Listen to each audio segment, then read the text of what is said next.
Goeiemôre almal. Ek wil net hoor, kan almal my hoor as ek op hierdie enetjie gepraat? OK. Baie welkom hier vanoggend. Dis sommer lekker om almal se gesiggies hier te sien. Ek sien hier's 'n paar studente wat bietjie kom kuier het vir hulle ouers. Baie welkom terug in vereniging. Ek sien ook 'n paar van hulle se universiteit. Ek het nou vir hom gesê jou universiteitsloopbaan kan ek sien het jou haartjies mooi kort gemaak. Ek weet nie of dit van frustrasie of wat nie, maar welkom hierso by ons. En dan ook baie welkom aan al ons gaste hier vanoggend. Ons waardeer dit dat julle hier is. Ons hoop julle het 'n wonderlike tyd saam met ons. Ek hoop julle kan almal sommer net rustig raak in die Here se teenwoordigheid en weet dat hy groot en almagtig is. Saam met dit het ons 'n baie belangrike gas hier vanoggend van Bybel Genootskap. Proponent Sharey Meiberg-Skuman. Goeie, ek hoop ek het jou naam reg gesê. Baie welkom hierso. Mag die Here regtig ook die woord wat hy in jou hart gesit het uitdra vir ons as gemeente hier vanoggend. Baie seën vir jou en baie dankie vir jou kuier.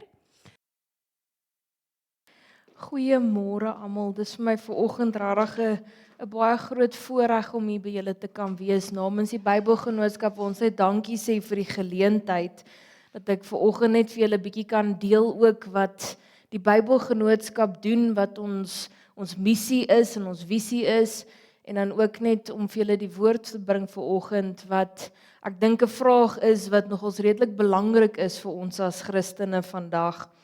Maar voordat ons met dit gaan begin, gaan ek vra dat ons net so oomblik sal stil raak. Dat jy vanoggend al jou bekommernisse net eenkant sal skuif. Waar jy net alles wat jy nog moet gaan doen as jy by die huis kom, alles wat in die week voor jou lê, net vanoggend net op sy sit. En net so oomblik net stil word en al daai bekommernisse aan die Here opdra. So ek gaan net so oomblik gee dat ons net kan rustig word.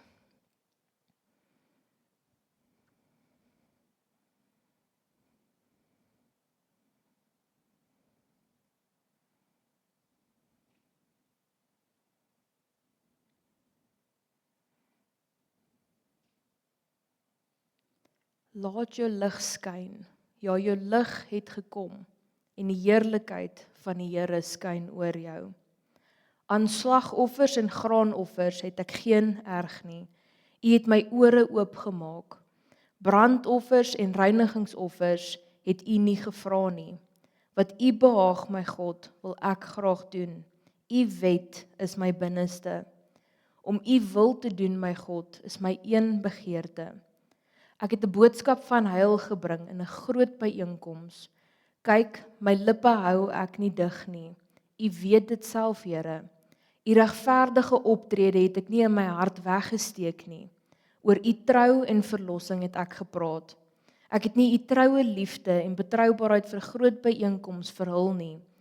Oor u goedheid en trou het ek nie stil gebly nie. Die Here het ons reeds geroep toe ons in die moederskoot was.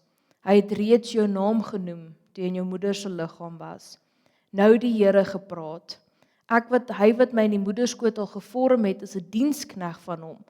Sê die Here, ek gee jou as 'n lig vir die nasies, sodat my heil sal strek tot by die einde van die aarde.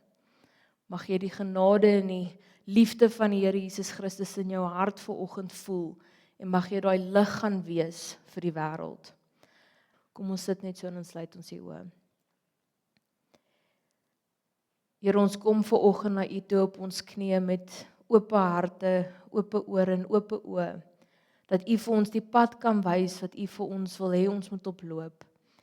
Here, daar is soveel goed in ons lewens wat ons wil onderkry, wat donkerte in ons lewens wil bring. Maar ons weet dat met U naam alleen dat ons die lig sal kan sien en dat ons deur daardie donker tye sal kom.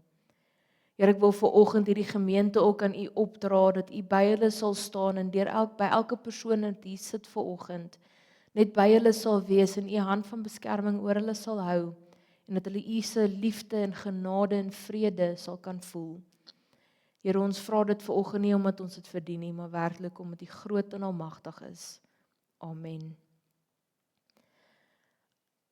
Ek wil vanoggend dis 'n 'n tema wat ek dink baie na in elkeen van ons se harte is en veral na aan die Bybelse Genootskap se missie ook. En dit is die tema van, is die Bybel regtig die woord van God? Dis 'n vraag wat ek dink elkeen van ons al iewers gehoor het, wat iemand vir ons gevra het, veral as jy in 'n gesprek met iemand kom wat nie 'n gelowige is nie, of dalk bietjie onseker is, word daar altyd vir jou die vraag gevra, maar hoe weet jy God is daar? Hoe glo ons in iets wat ons nie sien nie? Hoe glo ons in 'n boek wat ons elke dag lees? Ek gaan vanoggend vir ons begin om uit 2 Timoteus 3 vers 14 tot vers 17 te lees, en ek lees graag vir julle uit die 2020 vertaling. Maar bly jy by dit wat jy geleer het en waarvan jy vas oortuig is, omdat jy weet by wie jy dit geleer het, en omdat jy van kleins af die Heilige Geskrifte ken, wat jou die wysheid kan gee tot verlossing deur die geloof in Christus Jesus. Elke skrifdeel is deur God geïnspireer en is nuttig vir onderrig, weerlegging, teregwysing en opvoeding om God se wil te gehoorsaam, sodat die mens wat aan God behoort bekwaam kan wees, ten volle toegerus vir elke goeie taak. Toe ek aan hierdie tema gedink het oor, is die Bybel regtig die woord van God, het ek bietjie navorsing gaan doen, en dit was nogals interessant om die statistieke te gesien het, maar ek is nie 100% seker hoe hulle hierdie statistieke gedoen het nie, want ek weet vir 'n feit, ek was nie deel van hierdie opname gewees nie, maar ten wille van hierdie opname in 2012, was daar ongeveer 80.9% Suid-Afrikaners wat hulle self gesê het as Christene, as gelowiges. Nou, wat verder interessant was van hierdie navorsing, is hulle het vir hierdie 80.9% gevra, wie glo dat die woord werklik, die Bybel werklik die woord van God is. En dit was interessant geweest om te sien dat 58% van hierdie Christene wat ingeskryf het vir hierdie statistieke, het gesê hulle glo in die Bybel is die woord van God. Nou toe ek die eerste keer deur hierdie navorsing gelees het, het dit vir my nogals okay geklink. Die statistiek het nie so sleg geklink nie. 58% is daarom nou nie te sleg nie. Maar toe ek weer die tweede keer daarna lees, toe dink ek, maar dis eintlik glad nie goed nie. Want dit beteken van hierdie 80.9% wat ingeskryf het hiervan, is 22.9% Christene wat nie glo die Bybel is die woord van God nie. En as ons so daaraan dink, is dit eintlik nog ons 'n bietjie van 'n groot probleem vir ons as gelowiges, dat mense nie glo dat die Bybel werklik die woord van God is nie. Die Bybel is iets wat ons fondasie op lê. Dis iets wat ons in ons lewe elke keer na toe gaan, wanneer ons struikel met vrae. As ons in die kerk sit, waarmee jy jou oggend begin, waardeur jy jou dag gaan. Die Bybel is iets wat vir ons so belangrik is. Dis 'n vraag wat baie moeilik is om te bewys. En ek kan wel vanoggend nou vir julle hier kom staan en vir julle al hierdie statistieke gee en al hierdie fisiese antwoorde probeer gee om vir julle te bewys dat die Bybel werklik die woord van God is. Maar ek gaan dit nie vanoggend doen nie. Ek gaan wel net 'n paar feite gee. Die eerste een is die feit dat daar interne geldigheid is. Nou om het so daaraan te dink, daar's meer as 10.000 manuskripte wat in die Ou Testament gevind was. En in meer as 5.700 wat in die Griekse Nuwe Testament gevind is. Nou om so daaraan te dink, 10.000 verskillende Ou Testament manuskripte, 5.700 Nuwe Testament. En die interessante ding is, hulle het ook navorsing daaroor gaan doen, al hierdie manuskripte wat gevind is, stem 99.9% ooreen. Nou as mens so daaraan dink, is dit iets wat ongelooflik fenomenaal is. As ons dink aan die geskrifte wat gevind is, daar 66 verskillende boeke, deur 40 verskillende outeurs geskryf, oor honderde jare uitmekaar geskryf. En om so daaraan te dink dat hulle 99% ooreenstem. Ek weet nie dalk van die jonger mense, ek weet nie as van die ouer mense daai speletjie ken, wat die mense as kinders so in 'n sirkel gesit het, en dan begin jy so by die een persoon, dan moet hulle 'n sin sê, en dan moet jy vir elke persoon fluister. Dan die laaste persoon in die ry moet dan nou sê wat gesê was. Nou ek het so 'n paar Sondae terug dit by 'n gemeente gedoen, tussen die ouer mense ook gedoen en myself ook gedoen. Ek het nie my gehoorstukkies die dag ingehaat nie. En dit was baie interessant gewees oor die sin waarmee ons begin het en die sin waarmee ons geëindig het. Dit was twee wêreldsverskeie goed gewees. Ons het begin oor 'n Bybelversie praat en dit het opgeëindig by iets oor sport. Om so daaraan te dink dat soveel stories of soveel verhale vertel was, soveel verskillende mense dit oorgedra het en tog is 99.9% van dit is akkuraat en stem ooreen. Nou daar's 'n man van die naam met die naam van Lee Strobel, hy's 'n Amerikaanse Christelike outeur en hy het in een van sy boeke geskryf, Afrikaanse vir so iets om te gebeur is soos vir 'n tornado om by 'n junkyard in te gaan en 'n volle, ek gaan net hierdie reg kry, want ek het 'n paar Sondae terug dit ook gesê, toe iemand met my beklei oor die vliegtuig se naam, 'n 747 vliegtuig wat 100% werk en 100% reg is om te vlieg, kom uit daai tornado uit. Dis iets wat ons nie kan onsself indink nie, dis iets wat nie vir ons kan sin maak nie.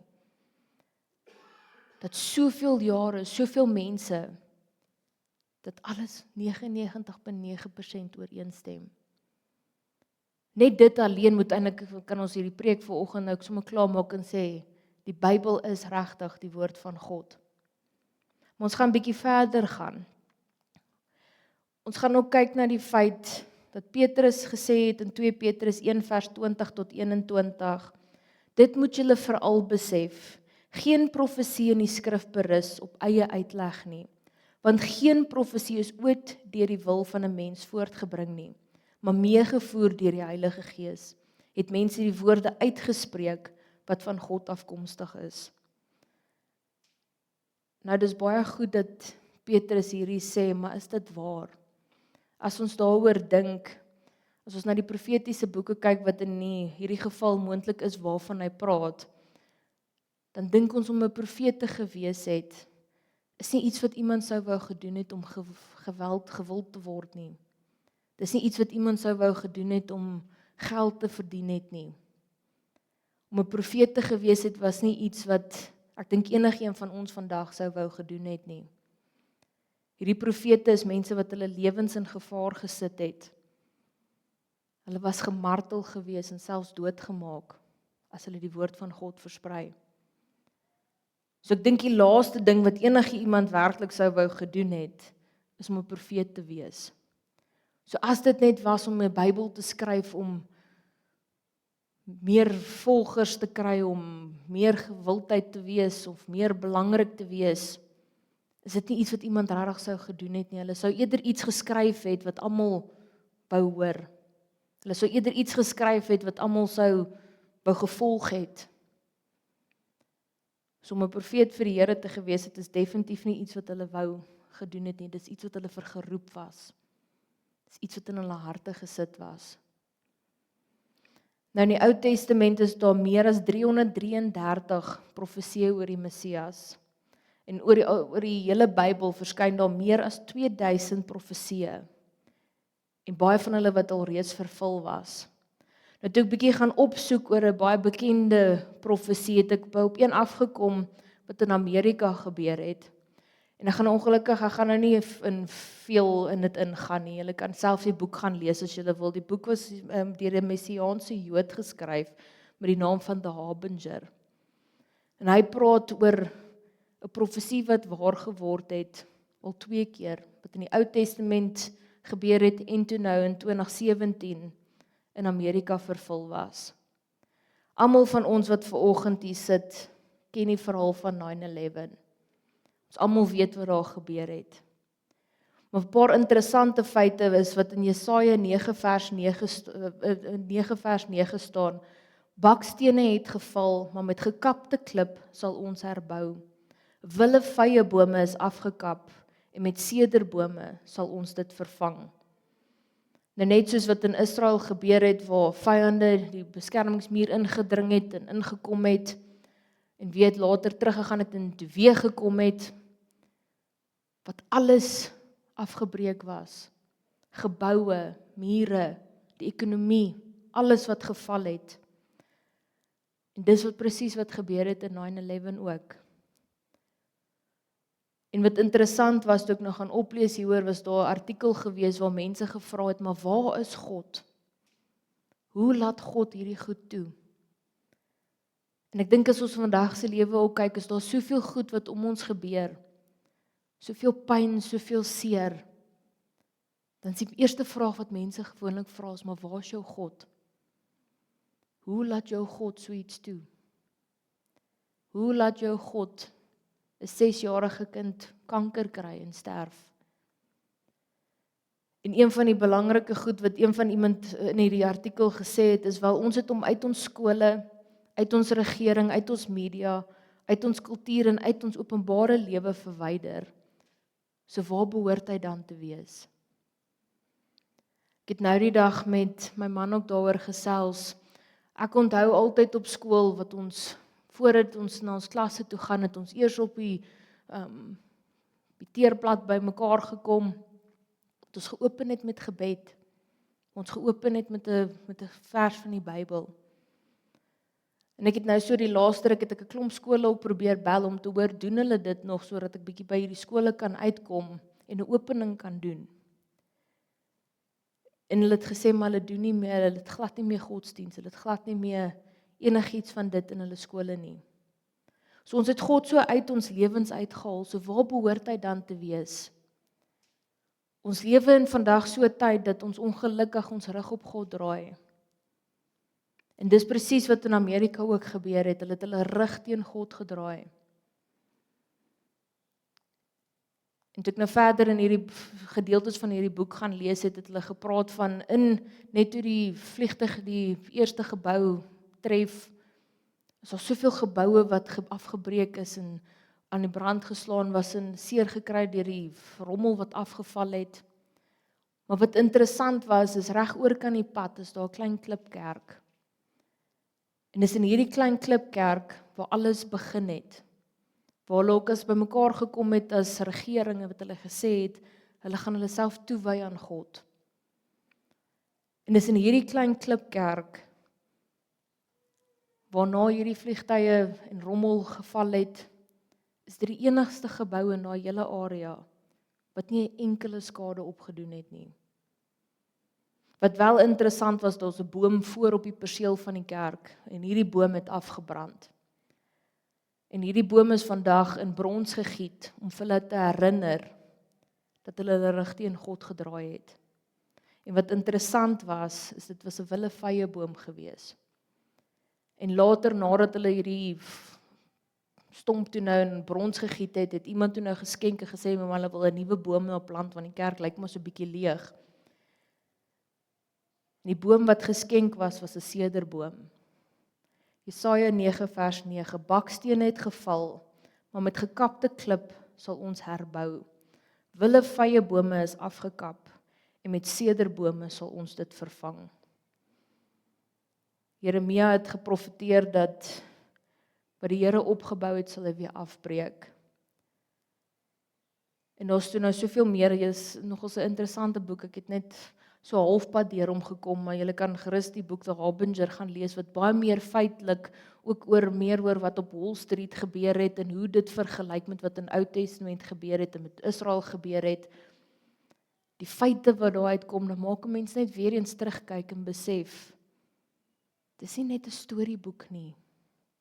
Die Bybel is nie net iets vol van mooi stories wat ons vir ons kinders lees of vir onsself lees. Die Bybel is nie net 'n mooi verhaal nie. Bybelprofesie is waarskynlik die sterkste bewys dat die Bybel werklik geïnspireer is deur die woord van God. Johannes 16 vers 12 tot 15 lees ons, ek het nog baie dinge om vir julle te sê, maar julle kan dit nie nou verwerk nie. Maar wanneer hy kom, die Gees van die waarheid, sal hy julle in die volle waarheid lei. Want hy sal nie uit homself praat nie, maar hy sal net sê wat hy hoor. En hy sal die toekomstige dinge aan julle bekend maak. Hy sal my verheerlik omdat hy dit wat hy van my sal ontvang aan julle bekend sal maak. Alles wat die Vader het, is ook myne. En daarom het ek gesê, wat hy van my ontvang, sal hy ook aan julle bekend maak. So nog 'n ding wat vir ons vanoggend net kan wys weer eens dat die Bybel werklik die woord van God is die feit dat die Bybel 'n buitengewone lewensoorlewing het. As ons daaraan dink, daar is al soveel mense, soveel verhale van waar mense die Bybel probeer verbrand het, uitwis het. Ek het 'n verhaal gehoor van, of eintlik is dit 'n onderwyser, en gelukkig is ek baie ver van waar my hoërskool was. Maar ek het 'n onderwyser op skool gehad wat sy Bybel so gelees het dat as hy gesê het hy met 'n vers nie saamgestem het nie, het hy bladsy uit sy Bybel uitgeskeur. En as ons so daaraan dink hoe baie Christene lewe so, dat wanneer hulle die Bybel lees en hulle nie van 'n gedeelte hou nie, dan lees hulle dit nie. Wat interessant is daar's baie dominees wat ook self nie hou daarvan om uit Openbaring te preek nie, omdat dit so wreed en negatief partykeer kan voorkom. Ons het altyd ons gunsteling gedeeltes in die Bybel en die res bly ons maar verby. Maar tog is die Bybel een van die topverkopers van alle tye. Elke persoon het 'n Bybel.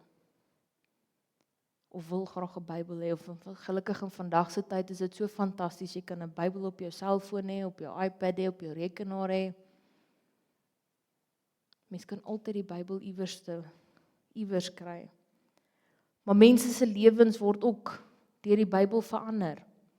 Hebreërs 4 vers 12 lees, want die woord van God is lewend en kragtig en skerper as enige tweesnydige swaard. Dit dring deur tot by die raakpunt tussen siel en gees, tussen gewrig en murg, en beoordeel die hart se voornemens en gedagtes.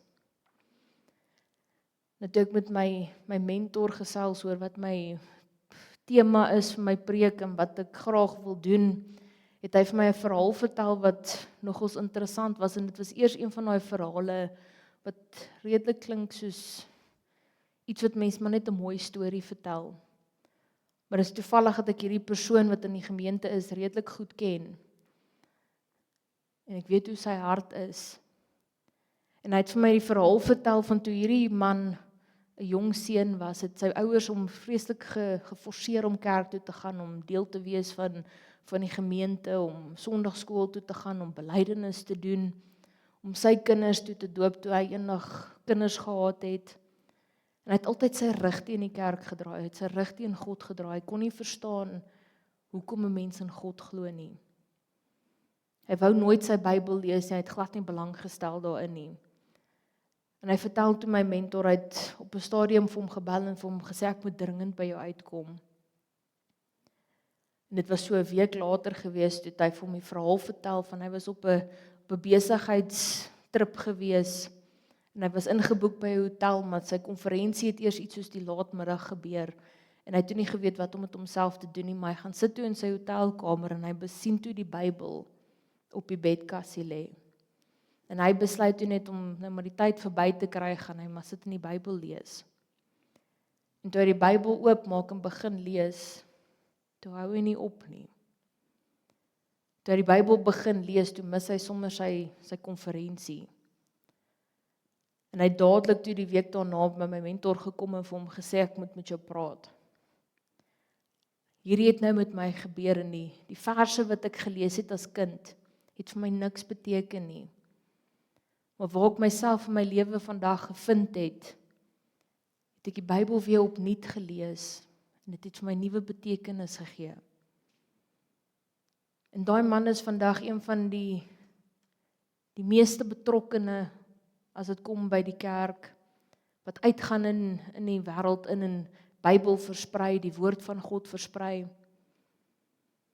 En net so is daar soveel verhale wat ek dink elkeen van ons kan vertel waar die Bybel 'n invloed op ons lewe gehad het.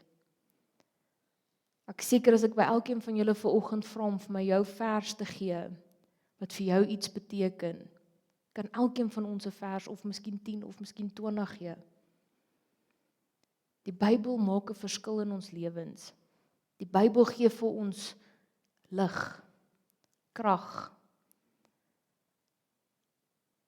Wanneer ons nie weet wat om in ons lewens te doen nie, hoe baie draai ons na die Bybel toe en vra vir God vir antwoorde. Vra vir God vir hulp. Vra vir hom vir krag. Die Bybel is so kragtig dat selfs ongelowiges die Bybel bestudeer. Dat selfs ongelowiges die Bybel van voor tot agter ken. Net met die hoop om miskien 'n argument op te bring, om vrae te vra en jou probeer vas te vra. Die Bybel het so ongelooflike, almal ken die Bybel. Maak nie saak in wat se land jy is, en wat se dorp jy is, en wat se taal nie. As jy van die Bybel praat, almal gaan weet waarvan jy praat.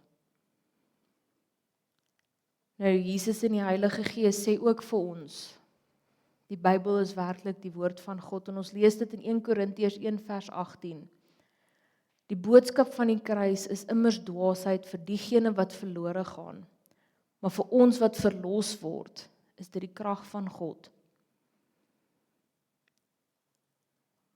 Hy gaan verder in hoofstuk 2 van vers 7 af, om verder ook daaroor te praat van, vir diegene wat volwasse is in geloof, is wat ons sê, wel wysheid, nie die wysheid van hierdie wêreld, of van hierdie wêreldse heersers nie. Nou hierdie hele gedeelte praat vreeslik baie oor menslike wysheid en God se wysheid. En dis een ding wat ek begin besef het, wanneer ons praat van kennis van Bybel, of die wysheid van die Bybel, kan dit soms partykeer 'n bietjie gevaarlik raak. Want daar is soms so baie mense wat die Bybel as 'n wapen wil gebruik, wat die Bybel so goed ken, wat vir jou kom sê, maar die Bybel sê vir jou dit, of jy mag nie so lewe nie, of die Bybel sê dit, jy gaan teen die Bybel vir dit. Om die wysheid van die Bybel te hê, beteken dit nie om die Bybel as 'n wapen te gebruik nie. Die Bybel kan so kragtige ding wees. Om vir julle 'n voorbeeld te gee, kom uit my boetie is verstandelik gestremd. En ons het verlang het ons kerk toe gegaan, en op 'n stadium het ons half bietjie uitgesluit gevoel. Ons het nie welkom gevoel nie. Oral waar ek gegaan het, het ek gesukkel met mense wat nie my boetie kan ervaar nie. En toe ek op universiteit kom, het ek ook 'n gesprek met een van my lektors gehad, wat vir my gesê het, my boetie is gestremd as gevolg van my en my ouers se sonde, of my eie ouers se sonde spesifiek. En ek het gaan oplees daaroor, en daar was 'n hele paar kommentare wat selfs daaroor geskryf het, wat gesê het, wanneer iemand 'n gestremdheid het, beteken dit is wat hulle in hulle lewe verkeerd gedoen het, of die ouers verkeerd gedoen het. En dis waar die Bybel so kan as 'n verkeerde materiaal gebruik word, om mense af te breek, om mense seer te maak. Wanneer ons die Bybel lees, moet dit nie wees as 'n wapen nie. Dit moenie iets wees wat ons vir mense uitwys wat hulle verkeerd doen nie. Die sentrale ding van God is liefde. Die Bybel gee vir ons 'n uitleg van hoe ons moet lewe. Hy gee vir ons stappe wat ons moet volg. Maar nie een van ons is perfek nie. Ons as mense is sondig van natuur. Ons probeer elke dag ons lewens leef volgens wat God vir ons wil hê. Maar die belangrikste ding wat ons kan doen is net om mekaar lief te hê. Om God se liefde uit te leef. Openbaring 22 vers 6 lees ons, toe het die engel aan my gesê, hierdie woorde is betroubaar en waar. Die Here, die God van die geeste van die profete, het sy engel gestuur om aan sy diensknegte te wys wat binnekort moet gebeur. Die Bybel wys vir ons die pad. God wys vir ons die pad. Die Heilige Gees wys vir ons die pad. Jesus wys vir ons die pad. Om mekaar in liefde te benader.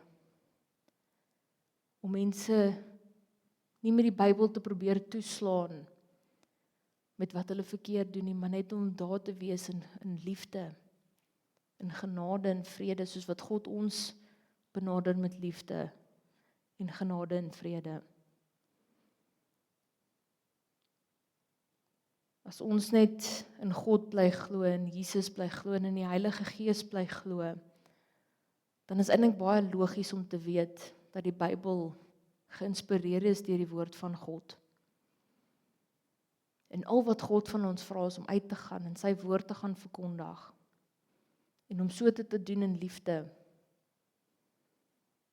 Nie om vir mense uit te wys as hulle nie in God glo dat hulle verkeerd is nie. Nie om die Bybel teen hulle te hou en te sê as jy nie in die Bybel glo, gaan jy hel toe. Maar om die Bybel te gebruik en net werklik sy liefde uit te wys, sy genade uit te wys. Op die einde van die dag is dit 'n besluit wat elkeen van ons ook moet self maak. Soos ek gesê het, ek kan nou vanoggend hier vir julle wetenskaplike feite gee, wetenskaplike bewyse wat gevind was, opgrawings wat gemaak was. Maar op die einde van die dag is dit net 'n besluit wat jy self kan maak. Glo jy dat die Bybel werklik die woord van God is? Glo jy dat die Bybel betroubaar en waar is? En gebruik jy die Bybel in liefde, in vrede? Dis 'n besluit wat ons elkeen moet maak en dit is een van die besluite wat belangrik is vir die werk van die Bybelgenootskap ook. Om 'n Bybel te gaan versprei, om 'n Bybel te gee vir die wat nie God se woord ken nie, wat nie God ken nie. Om 'n Bybel vir elke persoon te gee of vir iemand te gee wat nie die Bybel het nie, is 'n so ongelooflike geskenk.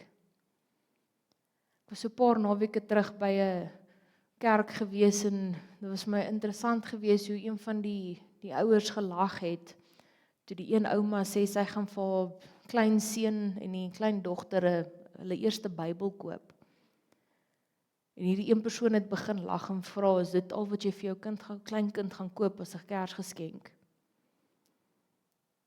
Dis eintlik een van die grootste geskenke wat ons kan hê. Die woord van God is die beste geskenk wat ons kan hê. Om die woord van God te kry, moet belangriker wees as enige ander geskenk. Want God het vir ons die grootste geskenk gegee in Jesus. En al wat ons moet doen is uitgaan in die wêreld en daai liefde gaan deel. Kom ons sit net so en dan sluit ons die oë. Here, dankie dat ons hier as gelowiges bymekaar kan kom in U naam en net weer U woord kan hoor en net weer kan weet dat U woord betroubaar en waar is. Here, dankie dat ons kan weet, dit maak nie saak waardeur ons in ons lewens gaan nie, dat U altyd by ons is. Dat U altyd daar is en U hand oor ons hou en ons nooit verlaat nie. Here, help ons en gee vir ons die krag om U lig te sien en U pad te sien wat U wil hê elkeen van ons moet oploop. Al raak dit soms moeilik en 'n paar afdraaie is en 'n paar struikelblokke is, dat ons net op U pad sal bly en in die wêreld kan uitgaan en U woord kan gaan verkondig en U liefde kan gaan versprei in die wêreld. Ons lewe in so 'n donker tyd en ons in so hierdie tyd soveel meer liefde nodig. So gee vir ons die krag, gee vir ons die leiding om net U pad te kan volg en U liefde te kan gaan uitdeel in die wêreld. Here, gaan asseblief saam met elkeen. U weet wat in ons harte is. U weet wat ons bekommernisse is. U weet wat ons struikelblokke is. Ek wil vra dat U net ons harte sal rustig maak, dat ons op U woord kan fokus en U stem kan hoor, dat ons weet wat U van ons vra. Here, ons vra dit nie om ons dit verdien nie, maar werklik omdat U groot en almagtig is. Amen. Nou net om, ek seker baie van julle weet van die Bybelgenootskap, weet van die werk van die Bybelgenootskap, maar net so om 'n idee te gee, die missie van die Bybelgenootskap is om bekostigbare Bybels vir elkeen in hulle hartstaal en formaat in hulle keuse te kan verskaf. Dis een van die lekkerste goed om die Bybel te kan lees in 'n taal wat jy verstaan, 'n taal wat jy by die huis praat. Ek het gesien wat 'n verskil dit kan maak om vir iemand 'n Bybel te gee wat in hulle taal is en hulle werklik die woord van God net op hulle eie manier kan hoor.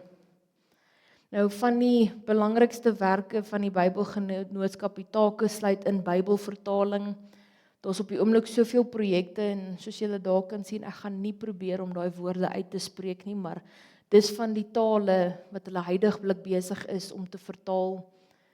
Daar's so baie verskillende vertalings van die Bybel en dit is eintlik fantasties om te weet dat elke persoon werklik net God se woord kan beleef, kan verstaan. Van die ander take sluit in Bybelpublikasie en Bybelverspreiding. En ek dink dis ook een van die grootste take wat nie net die Bybelgenootskap het nie, maar ons as gelowiges het, is die werk van die Bybelverspreiding, om Bybels te gee vir mense wat nie altyd dit kan bekostig nie, of nie weet waar om dit te kry nie, of selfs te bang is om 'n Bybel te koop. So die werk van Bybelverspreiding is ook so belangrik. En wat interessant was, ek het so 'n hele rukkie terug het ek met klomp kinders gepraat en hulle het gesê nee, maar hulle kan nie Bybels bekostig nie of hulle hou nie van om 'n boek mee saam met hulle rond te dra nie, so hulle kan nie die Bybel lees nie. En ek vra toe vir hierdie groep kinders, ek maar wie van julle het selfone? En daar was letterlik nie een van daai kinders en hulle was van ouderdomme 6 tot 12 gewees. En nie een van hulle het gesê hulle het nie 'n selfoon nie. En dis een van die fantastiese goed. Die Bybelgenootskap het dit gratis gemaak vir jou om die Bybel op jou selfoon af te laai. Daar's 'n QR-kode, ek het 'n paar blaadjies by my ook daar agter as enige van julle dalk die Bybel op julle selfoon of iets wil hê. So jy kan gratis die Bybel ook aflaai. Daar's ook dan nou 'n nuwe audio Bybel app beskikbaar. Ek het by 'n vorige gemeente het iemand vir my gevra, dis eintlik 'n verskriklike proses, maar as enigiemand wel sal belangstel in die audio Bybel, kan ek vir julle die stappe verduidelik hoe om dit ook dan te kry. Daar's 'n klomp kinderbybels en kinderboekies beskikbaar, soos ek genoem het, is 'n fantastiese geskenk om dalk vir klein kinders te gee. 'n Bybelboek om meer oor die woord van God te leer. Daar's klomp ander verskeie projekte ook, Bybel vir armes, Bybels vir gevangenes, Bybelgebaseerde geletterdheidsprojekte en dan ook Bybels vir graad 7 leerders. Is so 'n paar van die grootste projekte wat die Bybelgenootskap hierdie jaar en volgende jaar nog aandurf. Dan die ander vraag natuurlik is om te vra, hoe kan jy betrokke raak? En dis ongelukkig in vandag se tyd is dit 'n ding wat 'n mens altyd verbang raak wanneer mense begin praat oor hoe kan jy betrokke raak? En dit het nie net altyd te doen met geld nie. Om betrokke te raak by die Bybelgenootskap is soveel meer as net om geld te gee. Hoe 'n mens kan betrokke raak is om 'n saaier van hoop te wees. Om net God se woord te gaan verkondig. Om God se liefde te gaan uitdeel. Dit is ook om te bid vir die BSA projekte en die Bybelwerk van Suid-Afrika. Daar's soveel gebede wat nodig is wanneer dit kom by die verspreiding van Bybels. Ons is so geseënd om in 'n plek te wees waar ons op Sondag in die oopte bymekaar kan kom en God se woord kan deel. Maar ons ongelukkig soveel lande wat hulle nie gemaklik is of nie die gemaklikheid het of die reg het om by mekaar te kan kom en God se woord te hoor nie. En ons baie van die Bybelgenootskap se werk om na van hierdie lande toe te gaan en Bybels te gaan versprei. So om net te bid vir hierdie projekte en die werk wat gedoen word, om selfs in onveilige plekke die woord van God te gaan verkondig. Dan is daar natuurlik ook om 'n donateur te word, om aan te sluit by die aksiekommissie, om 'n lid te word van die Bybel per maand klub, om te oorweeg om 'n nalatenskap in die BSA in jou testament te los, om fondse in te samel en dan ook om ons op sosiale media te ondersteun en te gaan deel. En net werklik die werk en die woord van God te gaan versprei. Soos ek sê, om 'n saaier van hoop te wees, is iets wat ons in ons land so nodig het. Dis iets wat ons in ons daaglikse lewe nodig het. is hoop. En die enigste manier hoe ons hoop kry is deur God. En God se woord, God se lig. Want sonder God weet ek nie hoe vaal ons lewens sou gewees het nie. Hoe donker die wêreld eintlik sou gewees het sonder God nie. So ek wil net namens die Bybelgenootskap ook sê, baie dankie dat ek vanoggend deel van julle gemeente kon wees en net vir julle 'n bietjie die werk om vertel het wat die Bybelgenootskap doen en dan ook net weer om net God se woord te bring en net weer opnuut te sê, maar God se woord is kragtig en om uit te gaan in die wêreld en daai woord te gaan versprei en sy liefde te kan gaan versprei.